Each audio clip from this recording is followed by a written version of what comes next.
Hello and welcome to the Brandon Romacco podcast. I have with me today a Phyllis Leavitt.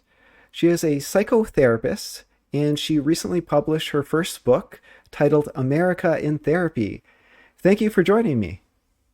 Well, thank you so much for having me here today.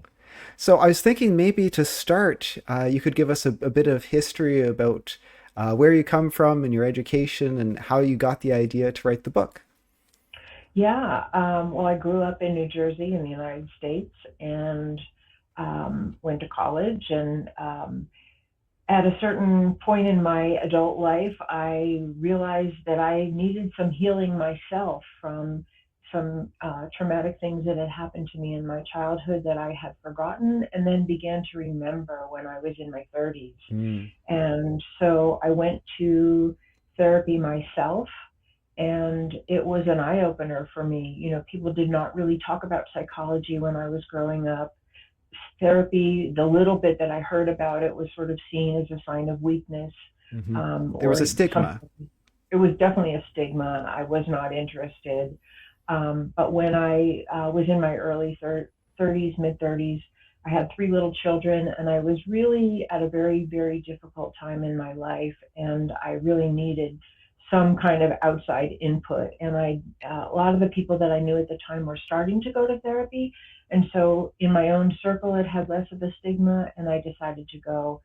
And the psychological understanding of our early conditioning really shaping how we feel about ourselves, the Hmm. kind of people we're attracted to, our coping mechanisms, all of that really made sense to me. And I began to make sense to myself in a way that I had not before. And out of that, and that was in some ways a difficult journey, but a wonderful journey, because I feel like I really uncovered the truth about what was really at the heart of my own pain and dysfunction at the time. Hmm. And I took out lots of books on psychology, and I ended up deciding to become a psychotherapist myself. And I've worked with hundreds of people over the years. I've been a psychotherapist for over 30 years, and I've worked with families and children and individual adults and couples. And the whole understanding that our family dynamics are so much of what condition us, how the role models of how we see men and women treat each other, of how parents treat their children, what the values are, what the coping mechanisms are, and especially how people express or don't express love, and Mm. how they deal with conflict. Those Mm. there's many, many aspects of family dynamics that are important, but those two really jump out at me in the moment to share with you. And of course, there's lots more. But my understanding of family dynamics, my own family of origin dynamics, and then working with so many people, even if you're working with an individual, you're still working with their family dynamics, because they bring all of their early conditioning and their unconscious beliefs and coping mechanisms to the process of healing. And out of that, I really understood several things that prompted me to write this book. One is that early trauma and our early conditioning doesn't really go away. And if it's abusive, if it's neglectful, if it's dysfunctional, um, if it's abandoning, then the effects of that remain in our psyche. Sometimes we're overcompensating for them. Sometimes we become addicts or people pleasers or depressed or whatever. But those are the heart of our healing really is about the early conditioning. And if it's been negative, especially the negative impact. If it's been positive, great. You have those. And Yeah. most of us have some kind of combination. So we have some strengths and we have some vulnerabilities. But out of that, it was so clear to me seeing how many people here, I work in the United States, I live in the United States, how many people here really have suffered from dysfunctional and abusive family dynamics, and don't even know what's been, conditioning their lives in perhaps dysfunctional ways. And then it occurred to me that there's people all over the world. There's people all over our country. There's people all over the world who not only don't know how they've been affected by some of the difficult things that have happened to them, whether it's in their home or their community or in their country itself. Um, for instance, like suffering from poverty or discrimination or alienation or the kinds of things that can happen on a more national or even local community level, where people are mistreated or they feel invisible or unheard or powerless. So I realized that those family dynamics that I had worked with in myself and that I worked with hundreds of clients really apply to people all over America and all over the world without us really knowing how our psychology is affecting us and what are some of the elements for healing. Because in the world of psychology, we know that there are ways to break the cycle of abuse. There's ways to heal from the worst effects of what has happened to us. So my own journey and my professional work really led me to want to look at the United States as a family system, and how could we understand escalating divisiveness and violence and discrimination and injustice through the lens of family dynamics, not for the purpose of targeting anyone or hating anyone, but for the purpose of, like, how could we heal this? How could we bring the best elements of healing that we know in our individual offices to national conversation and one day, hopefully, national policy and practice?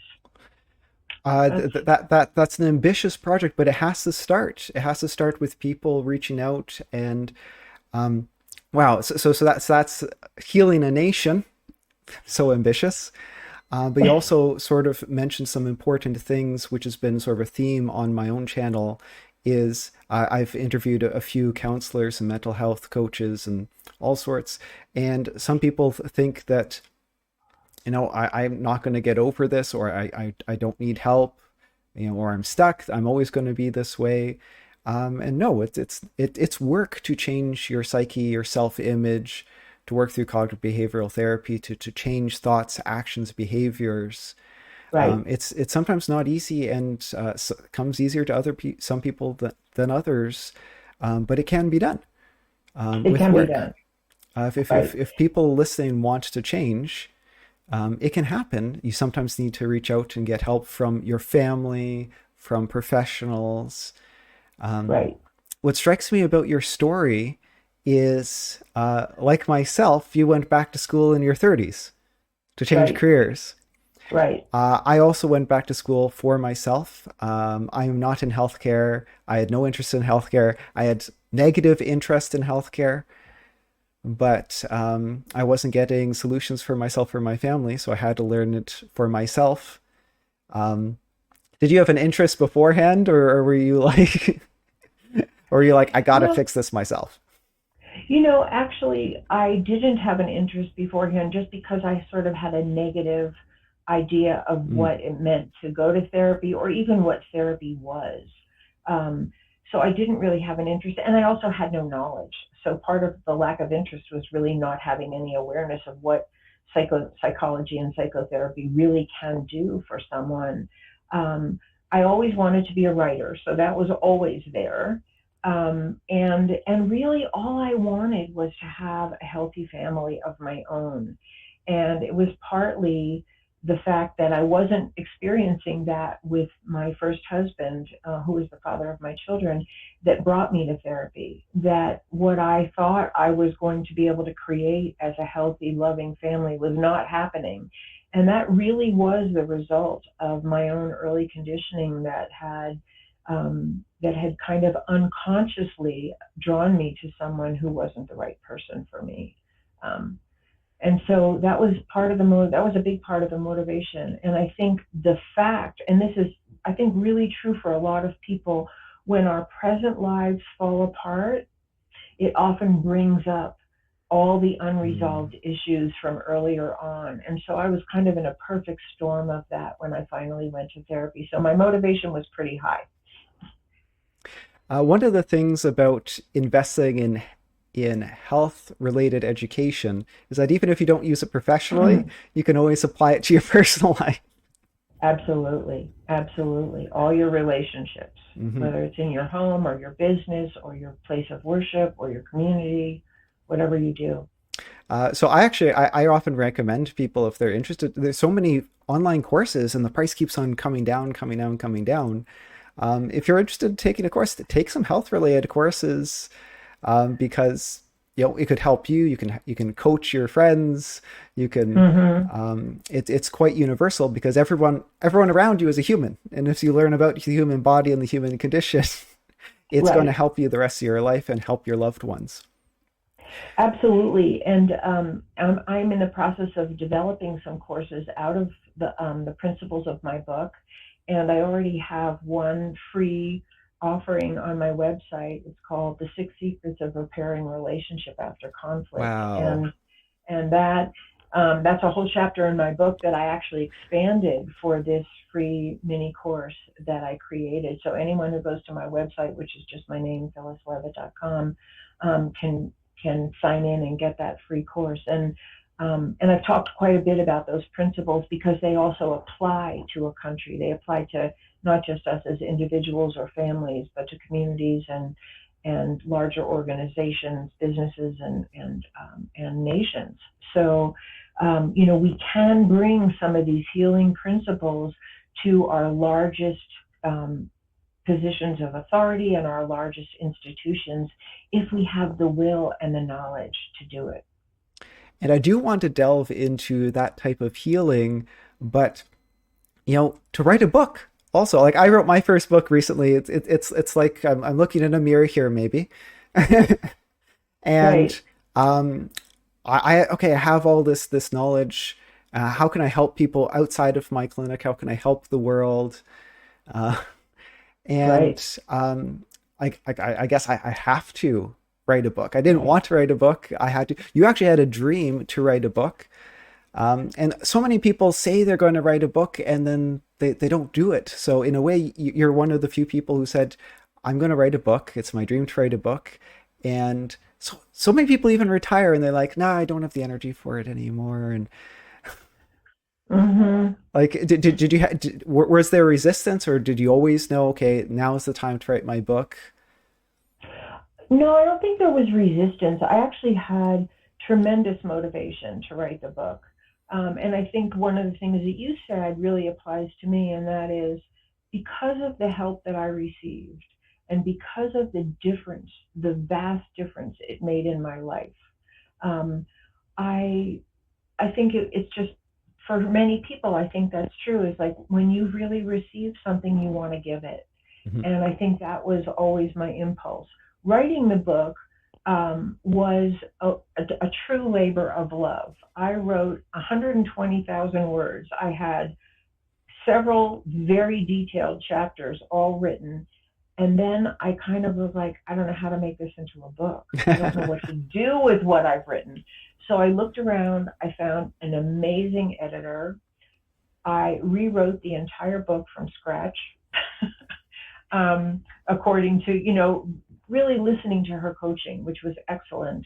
And it was a very different book. The principles are the same in the book, but the book itself is very different. And I'm really happy that I got an editor and rewrote it in a way that I think is much more relevant, not relevant, but much more timely in a certain way.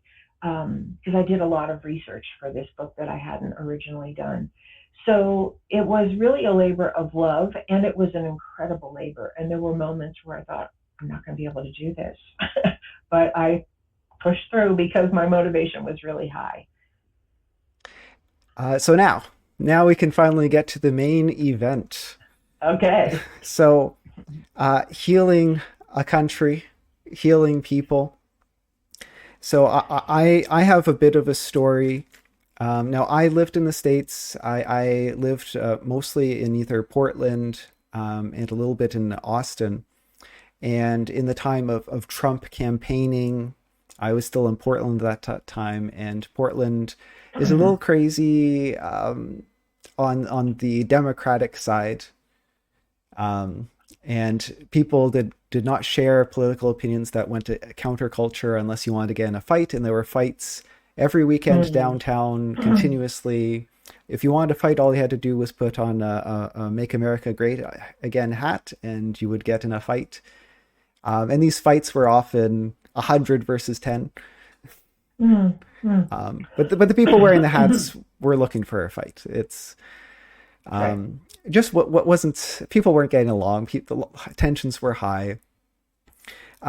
Trump is an interesting person. I even used him as a litmus test. I was dating, and I would mention something was which would be unambiguously good that Trump had done or was planning to do, and see their response. And sometimes they would just break down crying. It's like Mhm. Trump petted a kitten. What do you think of that?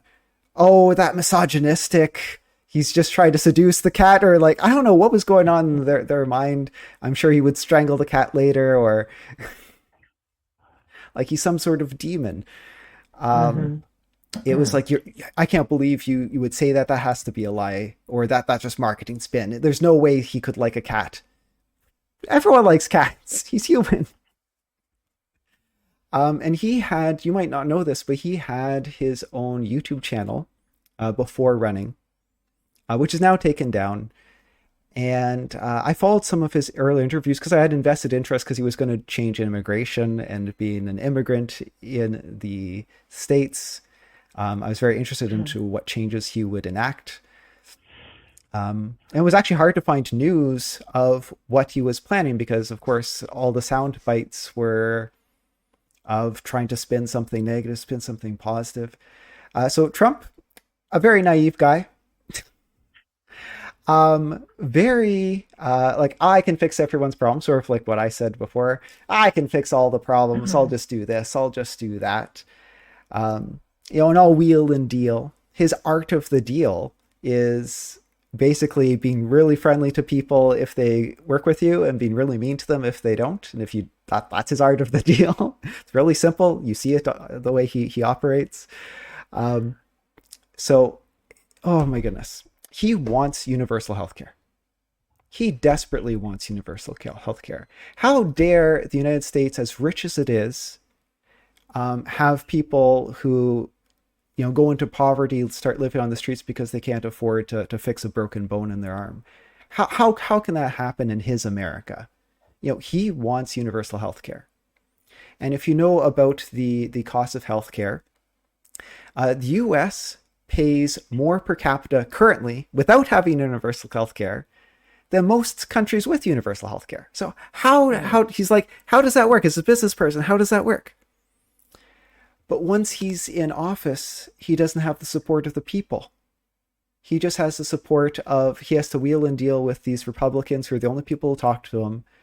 Um, and he has to wheel and deal with the Republican base and Republican voters. When he's at heart, he's closer to the Democratic side. He's very centrist. He wants universal health care. And so I was naive. I imagined that 100%, what was it? I forget the statistic of how many people in the States want universal health care. It's like 80%. A lot. Right. Imagine if 80% of the people got behind him, then he wouldn't have to wheel and deal with the Republican Party to get whatever they want passed. He would be able to force through the universal health care if he had the will of the people behind him. And everyone wants it, but because it's him, it's like, oh, like how do you get to people to? Now I'm not sure how to pose the question. How do you convince everyone on the left to support him on a left-wing position, which he wants? He said he wants. You guys want, but they can't support him because if you support him, you're a Nazi. Like, do you have any ideas?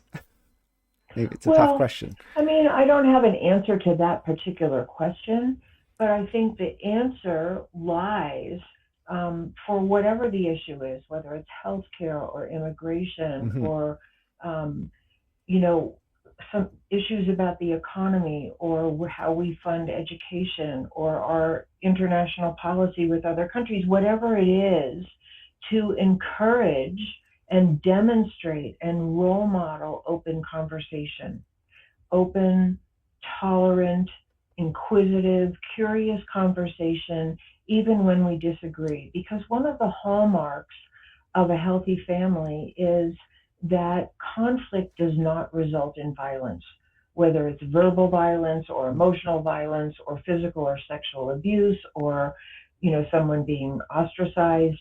Those are all forms of violence. Shame and blame can be emotional violence. So those are some of the signs of a really healthy family system where people, despite their differences, and even if the feelings run high, are committed to actually listening to each other and working it out. And this is very difficult to do. And I Hmm. think, most of us know in our own lives when we're really hurt or really angry or we're really convinced of something being right and something else being wrong, that it's very hard to listen in that way. It's very hard to entertain another point of view. But that's really what we have to learn how to do. And so far, that hasn't been well role modeled at the highest levels of Hmm. government in our country. And I think that's where the answers lie. It's because it's really putting our best heads together that we're going to find the best solutions. Most people have something of value to offer, unless you're really disturbed or really sadistic or really self-centered and narcissistic. Most of us have something that's worthy of being heard that could be helpful. And we have yet to really commit to that as a country, that we're really, in fact, it's gotten worse. The divisiveness, the rhetoric of hatred and blame and shame and outright lies that get perpetrated one side to another, the inability to cross the aisle for the sake of the good of the people, of the American family. These are all psychological issues, and we have been conditioned in the United States, and I think in many places around the world, to believe that these are ideological differences that cannot be resolved. Hmm. Good has to somehow fight the perceived evil Like the in and group win. versus the out group. Yeah, and we've been convinced that this is an ideological and partisan divide that can only be resolved by somebody conquering somebody else, by Hmm. one group convincing the rest of the population that the other group is evil. And these are dysfunctional family dynamics, and they never achieve harmony. They never achieve peace, and we know that these are the elements that seed war. So what we're really looking at, and this is really the heart of part of the message of my book, is that what we're dealing with is a mental health crisis. It's not an ideological crisis, it's a mental health crisis. And why that's so is because mentally healthy people are not violent. Hmm. They're not hateful. They're not discriminatory. They have tolerance for diversity, and they can even celebrate and honor the power of diversity. Mentally healthy people are willing to stick it out even when it's tough, even when they're reactive, even when they want to lash out. They have the ability to either restrain themselves or come back to a calm and respectful place when they lose it. Because none of us are perfect in that. None of us are like all mentally healthy. Yeah. But one of the signs of a mentally healthy person is that they will take responsibility for their own missteps and come back to the table, apologize, try again, make amends. And we desperately need this kind of mental health demonstrated in our homes, in our communities, in our businesses, and at the highest levels of authority and governance. And I think it's the only route to peace, Yeah. actually. Seeing your fellow Americans as humans. Right, Um, exactly. The U.S. is the only country I've been in and or lived in where people often label themselves, and I wonder how healthy that is. Because in Canada, for example, you ask, what's your thought on politics? Well, last year I voted Liberal. The year before I voted NDP. It's who they talk about as, oh, who I voted for, or on Mm-hmm. federal government versus provincial government, who I voted for. And in in the states, it's, oh, I am a Republican, I am a Democrat, and it's vote Democrat no matter who, vote blue no matter who. um, I think it's another mental health issue in a way that maybe isn't often identified. So it's interesting that you bring that up because I do think it's an important issue. I think that there is kind of that's the impulse that we have to conform to something, and there's a tribalism. lot of pressure to conform so that there. And I think part of that is a need to belong somewhere. And I think we're losing some of that sense of belonging on an individual family level, on a community level, on a gender level, on a, on a racial level. We're losing a lot of that sense of belonging. And so people look for a place to belong because a real human need. I think that's part of our survival on an emotional and as well as other levels, to belong somewhere. And the unfortunate part of that drive to conform to a label in order to belong, in order to be right, and make yourself part of the right side of whatever's going on, is that we lose our sense that people really are individuals, and that we really have more in common than we have difference. And I don't know if you've ever heard of this, but there's a national organization in the United States called the Braver Angels. And their total commitment and what they do is bring people from the left and the right together to sit down and share. And what they discover when they do that, and this is the whole purpose of doing that, is that they're really not that different. We all really want the same things. We all want love. We all want to belong. We all want safety. We all want to be provided for. We all want good education, health care. We all want to feel that we have value, and we want our loved ones to be safe. We all want that. Mm-hmm. One of the things that I talk about, and I think is really important for us to recognize, is that while we all want the same things, basically, and I think we do fundamentally, we're human beings. We mm-hmm. want love, belonging, and safety, mm-hmm. and cooperation with other people. And we want nonviolence. I don't know anyone who wants violence in their life unless they're really disturbed. Is that this, where we see ourselves in common, breaks that label.